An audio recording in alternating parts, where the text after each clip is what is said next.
예, 오늘 바로 말씀을 생각하도록 하겠습니다.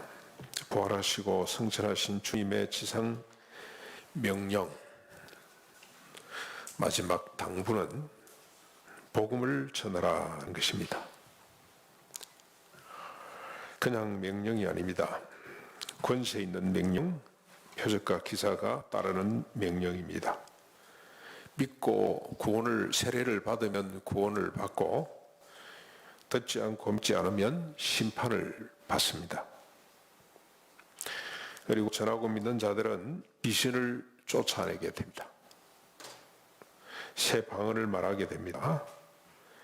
뱀을 집어 올리며 무슨 독을 마실지라도 해를 받지 않게 됩니다.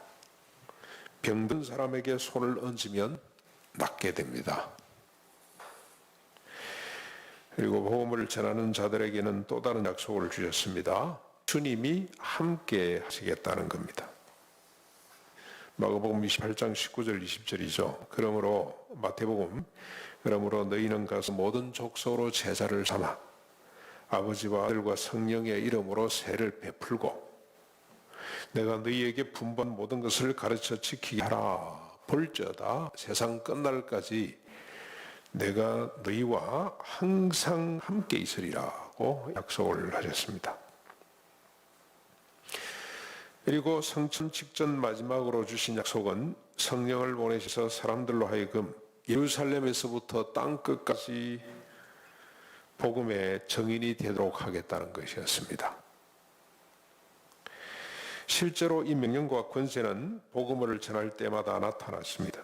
지난번에 우리가 살펴보셨죠. 마가복음 16장 20절에 제자들이 나가 두루 전파할세 주께서 성령이죠. 주께서 함께 역사하사 그 따르는 표적으로 말씀을 확실히 전하셨더라고 했습니다. 바울이 빌립보에서 복을 전하다가 감옥에 갇히게 되는데 그때도 옥문이 열린 기적이 나타났습니다. 그 일로 인해 간수와 그의 가족이 주 예수를 믿고 구원받는 역사가 나타났습니다. 또 바울이 로마로 호송되다가 유라굴로라고 하는 광풀 만났을 때도 사람들이 상상할 수 없는 권능이 나타났습니다. 선장과 선원들마저 삶을 포기하고 있을 때 바울이 배전에 서서 이렇게 외쳤습니다. 내가 너에게 권하노니 이제 안심하라. 내가 섬기는 하나님 사자가 어젯밤에 내 곁에 있어서 말하되 바울아 두려워하지 말라. 내가 가이사 앞에 서야 하겠고 또 하나님께서 너와 함께 항해하는 자를 다 내게 주셨으니 그렇게 말씀을 하셨으니 그러므로 여러분들이 안심하라. 나는 내게 말씀하신 그대로 되리라고 하나님을 믿노라. 너희가 먹지 못하고 줄인 지가 오늘까지 열날인즉 음식을 먹으라. 그래서 사람들이 안심하고 음식을 먹고 276명이나 되는 사람들이 다 구조를 받게 되었습니다. 바울 일행이 구조된 섬은 멜레디였습니다. 비가 오고 날이 차서 원주민들이 불을 피워줬어요. 바울이 나무 한 묶음을 거두어 불에 넣었는데 독사가 나와서 그의 손을 물었습니다. 원주민들이 서로 이렇게 말을 했습니다. 진실로 이 사람은 살인자라. 바다에서는 구조를 받았으나 공의가 그를 살지 못하게 하는구나 라고 말을 했습니다. 그러면서 사람들은 그가 갑자기 쓰러져 죽을 줄을 알고 기다렸지만 아무 이상이 없었습니다. 이 일로 인해서 바울이 로마로 떠날 때까지 그 지역 추장의 환대를 받으면서 많은 사람들의 병을 고치고 복음을 전할 수가 있었습니다. 하나님은 복음을 위해서 제자들을 세우셨고 복음을 위해서 이런 권세를 주셨습니다. 그런데 여러분 거꾸로 하면 만약에 복음을 전하지 않고 이런 권세를 받으면 하나님이 주시면 어떤 일이 벌어지겠습니까?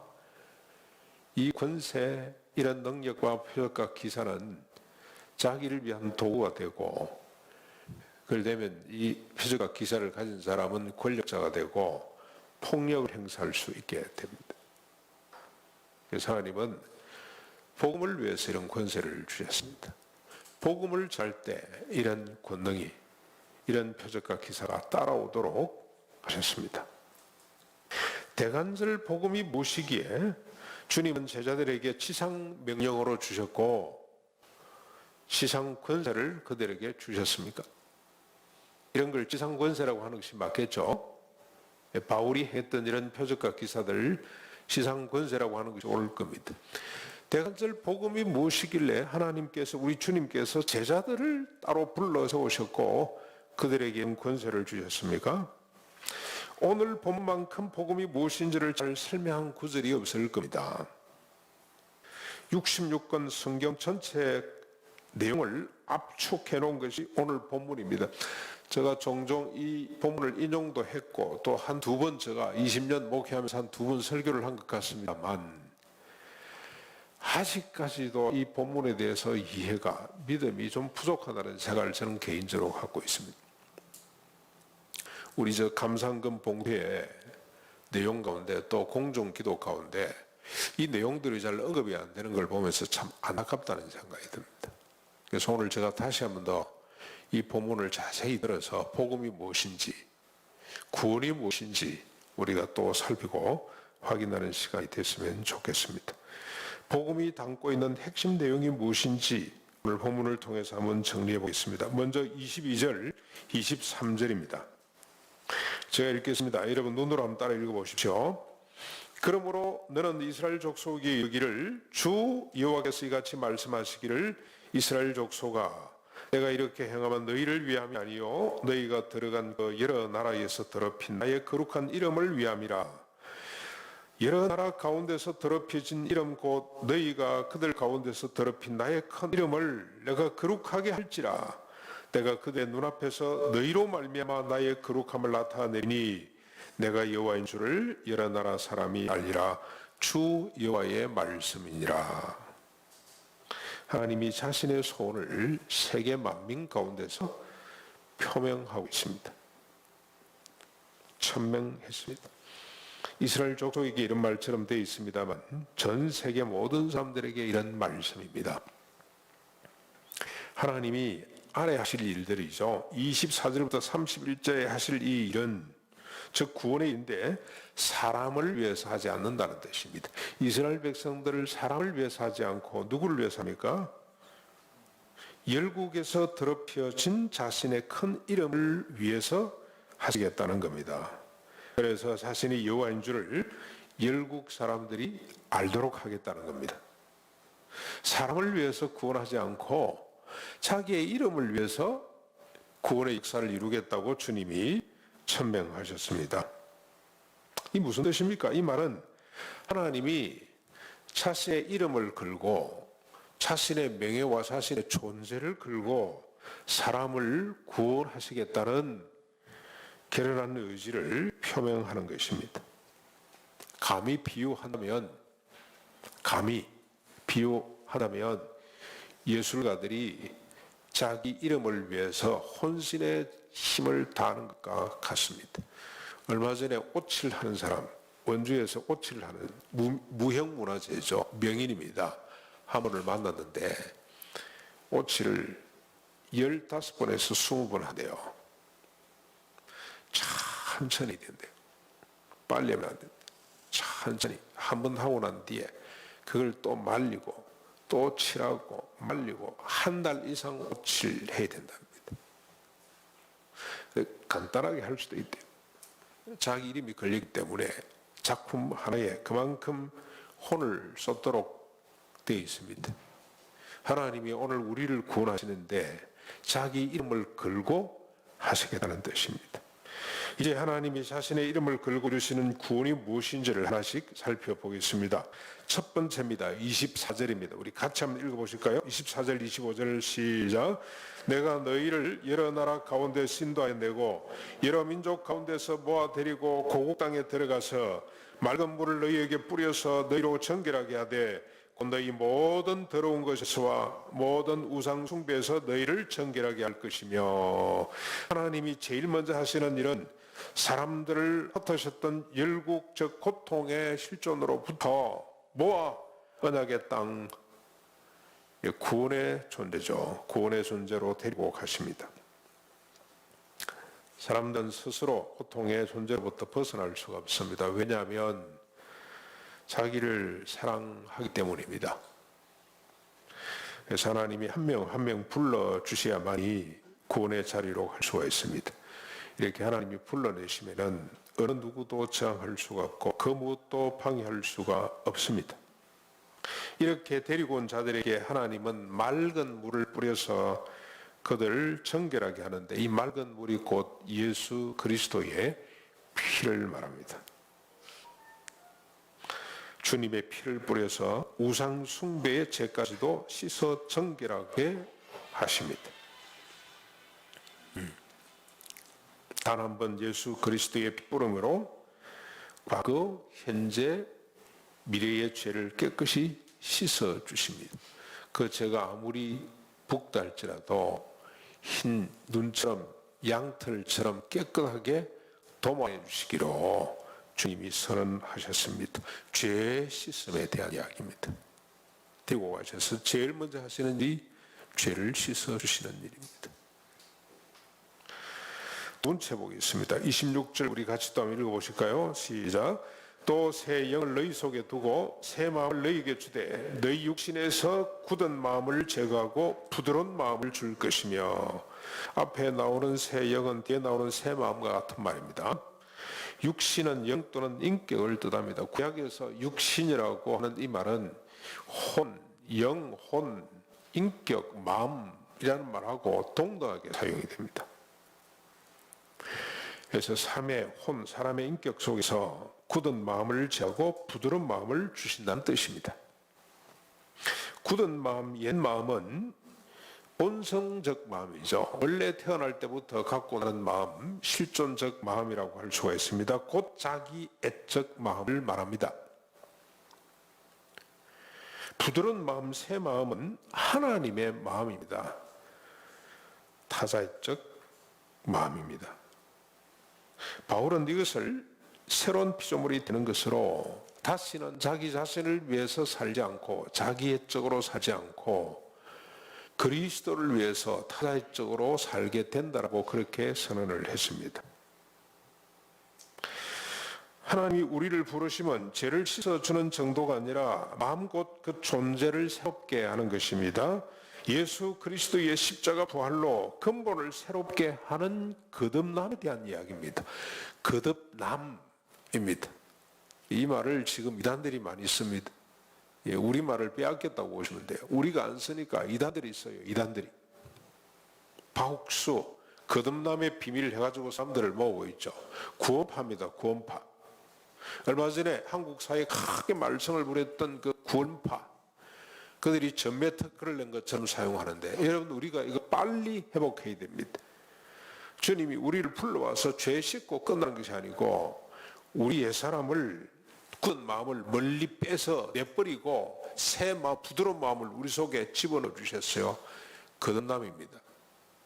다시는 자기를 위해서 살지 않고 오직 그리스도와 이웃을 위해 사는 마음, 새 마음을 주님이 우리 속에 부어 주셨어요. 세 번째를 볼까요? 27절입니다. 같이 읽어보겠습니다. 시작. 또 내 영을 너희 속에 두어 너희로 내 율례를 행하게 하리니 너희가 내 규례를 지켜 행할지라. 이 내 영은 성령을 말합니다. 앞에 영은 마음이죠. 그러나 뒤에 이게 27절의 영은 성령을 말합니다. 하나님이 구원받은 백성에게 개인적으로 공동체적으로 성령을 부어주시겠다는 겁니다. 그래서 구원받은 백성들로 하여금 하나님의 규례를 지켜 행하도록 하시겠다는 겁니다. 하나님의 규례는 구약의 모든 율법 규례 계명들로 그 핵심 가치가 뭡니까? 핵심 사상이 인간 존중이에요. 인간 사랑, 피조물 사랑입니다. 성령을 사람 속에 부어주셔가지고 하나님이 어떤 의도, 어떤 목적을 이루시냐면 모든 사람이 존엄성을 갖고 안전하고 행복하게 살도록 해 주신다는 겁니다. 에스겔은 이 사실을 34장에서 이렇게 예언을 했습니다. 여러분, 저 이번 주에 묵상하시면서 이 부분들을 줄 긋고 은혜 받고 도전 받고 어떻게 적용을 했는지는 모르겠습니다만 34장 내용 중에 몇 절만 제가 인용을 하겠습니다. 11절 주 여호와께서 같이 말씀하시느니라 나 곧 내가 내 양을 찾고 찾되 13절 내가 그것들을 만민 가운데서 끌어내며 여러 백성 가운데서 모아 그 본토로 데리고 가서 산과 시냇가와 모든 땅에서 먹이되 살찐 꼴을 먹이리라. 16절 내가 잃어버린 자를 찾으며 내가 쫓기는 자를 돌아오게 하며 내가 산 자를 싸매주며 내가 병든 자를 강하게 하려니와 살찐 자와 강한 자는 없애고 정의대로 그것들을 먹이리라. 주 여호와께서 같이 말씀하시느니라 내가 양과 양 사이에서 심판하노라. 주님이 말씀을 했습니다. 율법의 핵심 내용이 여기 다 들어있습니다. 율법대로 살지 못했던 인간을 주님께서 데리고 와서 맑은 물을 뿌려 정결케 하고 새 마음을 주시고 성령을 부어주셔서 비로소 율법대로 살게 하시는데 율법대로 사는 모습이 뭐냐면 쫓기는 자가 돌아오게 하며 상한 자가 병고침을 병든 자가 약한 자가 다시 강한 자가 되고 살찐 자와 강한 자가 없어지고 정의대로 살게 된다라고 말씀을 하고 있어요. 모든 인간이 평등하고 조화하게 살 수 있는 세상을 만드시겠다는 뜻이 성령을 부어서 이루어진다는 뜻입니다. 여기 양과 양 사이에 심판한다는 말이 참 재미있는 표현이죠. 양과 양, 그 전에는 지도자, 위정자들, 양을 잡아먹고 그 가죽으로 옷을 만들어 입고 기름진 기름덩어리를 먹고 있는 위정자들에 대한 심판을 말씀하셨지만 뒤에 보면은 양과 양을 심판한다는 말을 하셔요. 그런데 이 양은 앞에 양은 힘센 양이고 뒤에 양은 힘없는 양입니다. 힘센 양이 힘없는 양을 어떻게 합니까? 그 꼴을 짓밟고 그들의 우물을 샘물을 막 짓밟아서 진흙으로 만들어 버리고 그런 양들이죠. 양과 양들 사이에도 서로 싸워요. 다툼이 있습니다. 근데 하나님께서 힘 있는 양을 어떻게 합니까? 없앤다 그랬어요. 없애고 힘없는 양들을 먹이시겠다고 회복하시겠다고 주님 말씀하시는데 이게 구원입니다. 구원. 이게 성령님이 오셔서 우리 가운데 행하시는 일입니다. 그러면서 주님은 뭐라고 그러시냐면 힘없는 양을 자기 양이라고 그래요. 힘 있는 양은 없어요. 힘없는 양을 자기 양이라고 주님께서 말씀하시면서 그들이 행복하게 살아갈 수 있도록 만든다는 것입니다. 이게 율법 정신이죠. 그런데 율법으로 살지 못해서 우리가 심판을 받게 돼 있는데 주님께서 이런 심판받을 수밖에 없는 자의 모든 죄를 용서해 주실 뿐만이 아니라 근본적으로 그 마음, 힘없는 자를 억누르고 짓밟던 그 마음을 멀리 주님이 빼옮겨버리고 힘없는 자를 자기가 보살필 자로 알고 그들과 함께 살아가는 양으로 만들어 주시겠다고 하는 것이 바로 구원입니다. 주님이 자기 이름을 걸고 행하시는 일이라는 뜻입니다. 네 번째 보실까요? 네 번째 28절부터 31절까지입니다. 제가 읽겠습니다. 내가 너희 조상들에게 준 땅에서 너희가 거주하면서 내 백성이 되고 나는 너희 하나님이 되리라. 내가 너희를 모든 더러운 데에서 구원하고 곡식이 풍성하게 하여 기근이 너희에게 닥치지 아니하게 할 것이며 30절 또 나무의 열매와 밭의 소산을 풍성하게 하여 너희가 다시는 기근의 욕을 여러 나라에게 당하지 아니하게 하리니 31절입니다. 그때 너희가 너희 악한 길과 너희 좋지 못한 행위를 기억하고 너희 모든 죄악과 가정한 일로 말미암아 스스로 밉게 보리라. 하나님이 사람들과 함께 하시면서 그들의 하나님이 되시고 사람들은 하나님의 백성이 된다는 말이죠. 그래서 영적으로 뿐만이 아니고 육적으로도 풍성한 삶을 살게 된다는 것입니다. 정치적으로 경제적으로 안정된 삶을 살도록 하겠다는 것입니다. 그리고 그때 사람들은 자신의 악한 길과 좋지 못한 모든 행위들, 모든 죄악과 가정한 일을 스스로 밉게 여기게 된다는 겁니다. 자기의 쪽으로 살았고 살 수밖에 없었던 자기 자신에 대해서 탄식하게 될 것이라는 겁니다. 하나님의 나라 곧 교회를 말하고 있습니다. 이미 시작된 천국의 실제와 장차 완성될 천국의 모형으로서의 교회를 말씀하고 있습니다. 초대 교회 때 이런 현상들이 나타났습니다. 먼저 자신의 죄를 스스로 밉게 여기는 경우가 나타났는데 사도행전 2장 37절로 41절에 이렇게 기록이 되어 있어요. 그들이 이 말을 듣고, 복음이죠, 바울의 베드로의 선도를 듣고 마음에 찔려 베드로와 다른 사도들에게 물어 이르되, 형제들아 우리가 어찌 할꼬 하거늘 베드로가 이르되, 너희가 회개하여 각각 예수 그리스도의 이름으로 세례를 받고 죄 사함을 받아라. 그리하면 성령을 선물로 받게 될 것이다.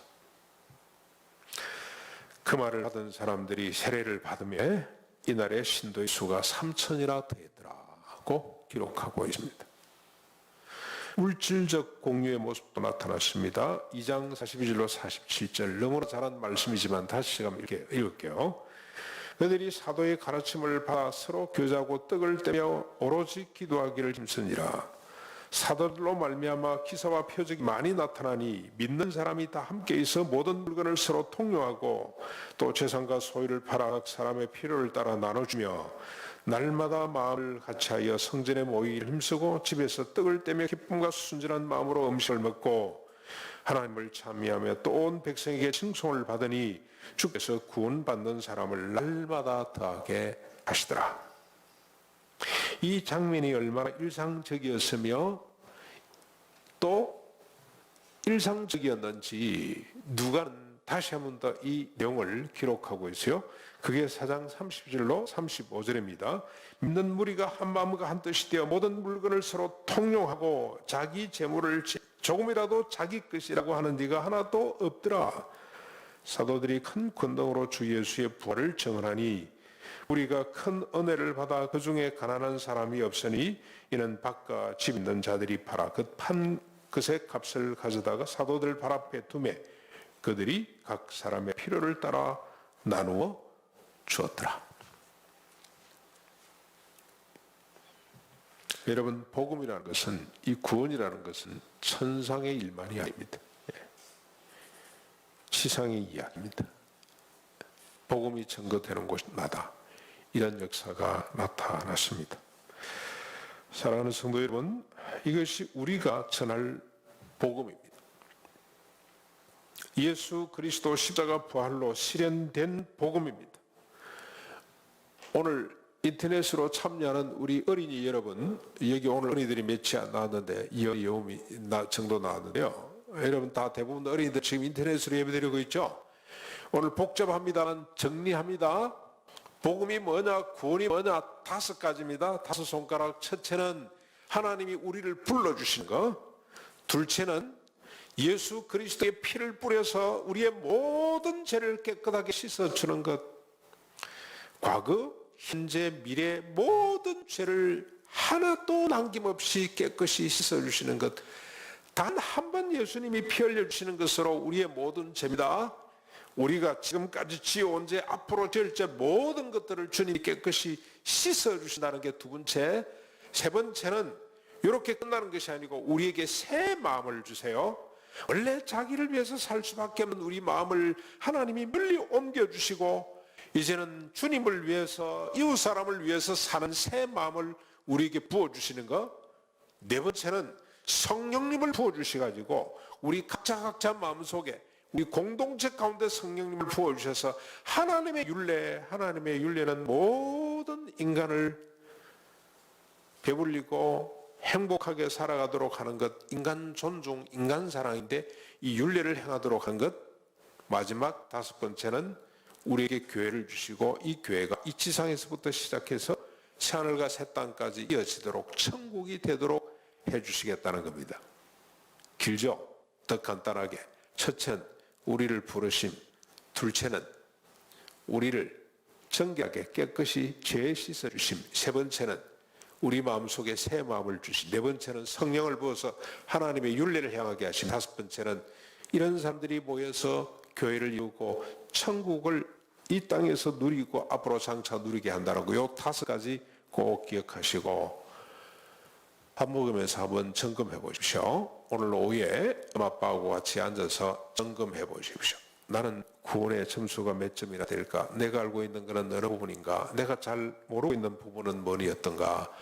한번 서로 같이 논해보는 시간, 서로 토의해보는 시간 가지시기를 바랍니다.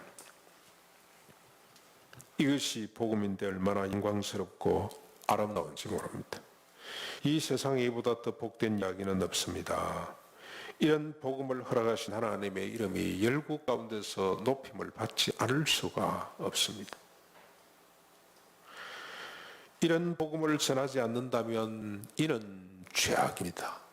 마치 코로나 백신을 개발해 놓고 자기 혼자만 쓰고 있는 사람들과 꼭 같습니다. 아니면 아직 복음이 무엇인지를 알지 못하거나 그 복음의 영광을 경험하지 못한 사람일 가능성이 높습니다. 복음을 알고 전하는 것이야말로 좋은 제자가 되고 좋은 이웃이 되는 세상의 길입니다. 그리고 우리가 이렇게 복음을 전함으로 또 다른 제자들이 만들어질 수가 있습니다. 제자를 우리 때 끝내면 안 되잖아요. 그렇죠? 오고 오는 세대에 이 제자들이 계속 일어나야 되는데 최고의 비결이 뭡니까? 복음을 전하는 겁니다. 복음을 전함으로 하나님의 제자들이, 좋은 제자들이 계속 일어나게 되고 아들이 좋은 이웃이 됨으로 행복한 세상이 될 수가 있습니다. 하나님의 영광이 온 세상 가운데서 높이 들림을 받게 되어 있습니다. 이것이 하나님의 전략입니다. 우리 함께 복음을 알고 누림으로 좋은 제자가 됩시다.